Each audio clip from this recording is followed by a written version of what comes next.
Bonjour à toutes et bonjour à tous. Alors aujourd'hui une petite vidéo en réaction à des publications qu'on voit passer sur les réseaux sociaux depuis quelques temps, ainsi qu'à un certain nombre de questions concernant le lien entre la formation hygiène et salubrité dans les pratiques de tatouage, piercing et maquillage permanent et l'exercice du micro-needling.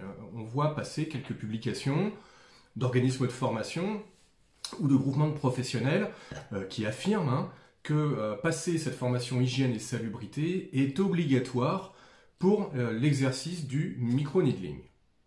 Il n'y a absolument pas d'obligation de faire hygiène et salubrité pour exercer le micro-needling, bien que, attention, en dehors de l'obligation, c'est tout à fait recommandé de faire une formation aux bonnes pratiques d'hygiène pour exercer le micro-needling. Mais attention, ça n'est en aucun cas une obligation réglementaire.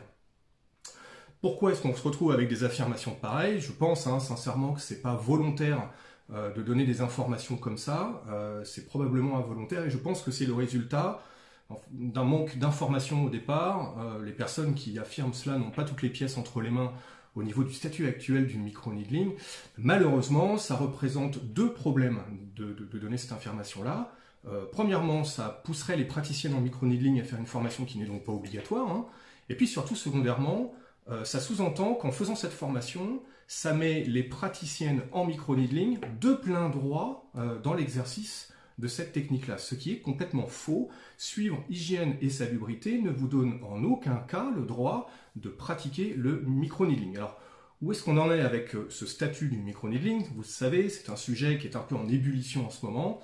Aujourd'hui, certaines autorités, comme notamment la DGCCRF et la Direction Générale de la Santé, ont un postulat d'interdit du micro-needling pour les praticiennes sorties de l'esthétique. Ils considèrent tout bêtement que c'est une pratique de médecine.